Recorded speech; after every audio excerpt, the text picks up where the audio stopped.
Dr. Donna Cataldo is here to break down for us how athletes who are COVID long haulers are being affected.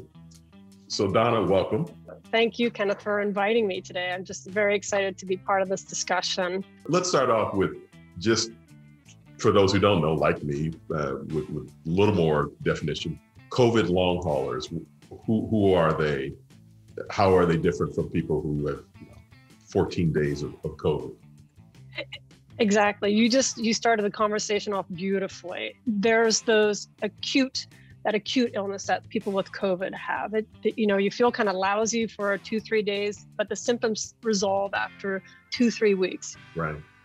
Our long haulers, though, these are the ones that really are just experiencing this continuation of symptoms for months. And we're seeing even up to now, even close to a year. And so these are these persistent symptoms. And some of the most common ones that people report our athletes report are fatigue, headache, fever, like a low-grade fever, palpitations. So you feel like your heart's going quickly, even though you're just sitting here calmly.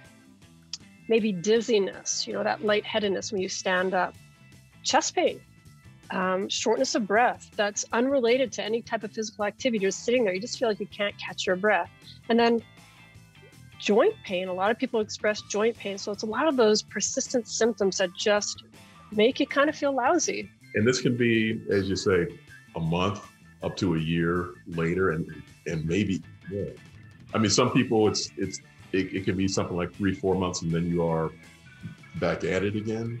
What at least the current literature is reporting is about 10% of individuals do report these long haul COVID symptoms, and it just is unresolved. Why, they're not entirely sure, but there's just a small cohort that may just be a little bit more susceptible.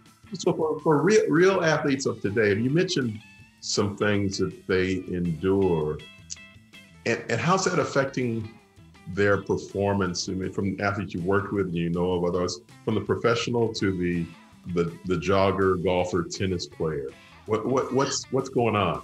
It is a lot of wear and tear on the athlete. What's interesting is our bodies do not differentiate between mental stress or physical stress. Stress is stress. And so if you're considering a long haul COVID individual who is an athlete, COVID, we know, causes inflammation, and that inflammation is just chronic stress. We know chronic stress does not impart health. We see that increase our risk for heart disease, diabetes, and other chronic diseases that are well reported in the literature.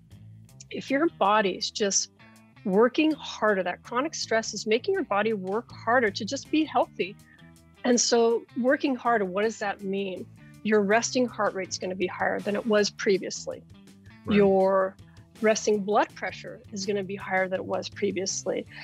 Your exercising heart rate will be higher, and your exercising blood pressure, like I said, your body's just working that much harder to maintain normal.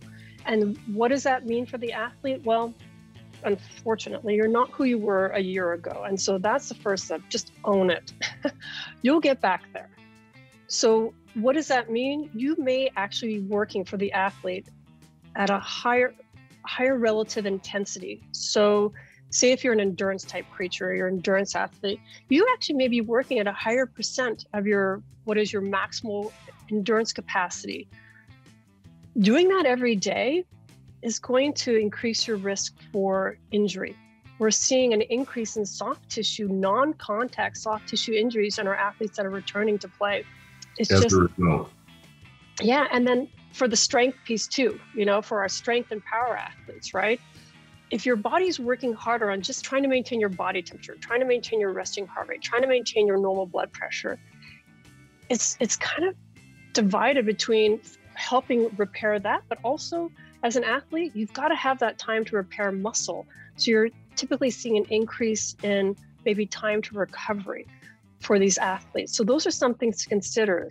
Again, you're not who you were before. So just those underlying symptoms that alone is making it challenging. As you're saying all this, I'm thinking so much about how I've been influenced during the pandemic. If you don't feel like exercising, to think about the 3 things people have thrown at me. It's breath work, meditation, and yoga. any of those three that jump out at you as things you can do if the physical going out and running or lifting weights and that sort of thing is not what you feel like doing in the moment? Those are all going to be great, honestly. What you love to do is going to be the most important one to select. The breath work, what that can be really important with for some of our athletes who are experiencing shortness of breath, that can really help with improving those symptoms of shortness of breath. And all of these are going to be important for that good mental health. Some of the other things, though, that we can really do for our athletes is to mitigate injury, a basic physiologic assessment. Where are you for your aerobic level? Where are you for your strength level? And at that point, you can really identify the strengths and weaknesses of these athletes and really create an individualized exercise program that really encompasses the frequency, intensity, and duration of their activities and the progression. Other things you can do is, again, monitoring some of the things that you mentioned, yoga, meditation, breathing to help diminish that stress. Just being more mindful, like you're saying, your sleep patterns, making sure you're getting good quality of sleep. Again, that dietary intake, making sure you're getting all those macronutrients, healthy carbohydrates, healthy sources of protein, healthy sources of fat. And even just, we all have these little fancy watches, right, that track everything. There you go. And we love them. But other things you can do is monitoring your resting heart rate. If you're getting sick, it's going to increase. Why? Because that fight or flight response, our kind of survival, it's increasing. So increasing resting heart rate, monitor that. Heart rate variability, that's another measure that we see on these. So if your heart rate variability is decreasing, that's also saying you may be, your symptoms may be getting worse. You have an increased risk for potential illness or injury. Pulse oximeter, we want to be nice and pink, right? We want to have that, looking to make sure you're over 95% of blood O2 saturation levels. And for women, monitoring your menstrual cycle, is it occurring regularly? Are your symptoms changing? So is it COVID symptoms that are getting worse? And so these are the basic things we can do. It's just good quality sleep, good quality food, and doing something for yourself that's healthy. You know yourself, right? You know yourself better than anybody. Trust that. Professor Cataldo, thank you so much for breaking down for us the issues related to being an athlete and a COVID long hauler, and a lot more too, I think. So thank you so much. My pleasure. Thank you so much for having me here today.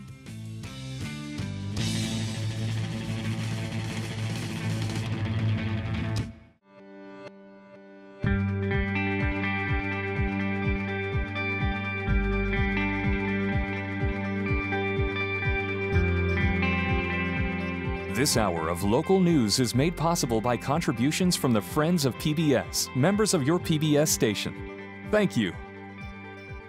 If you have comments about Arizona PBS News, please contact us at one of the addresses on your screen. Thank you.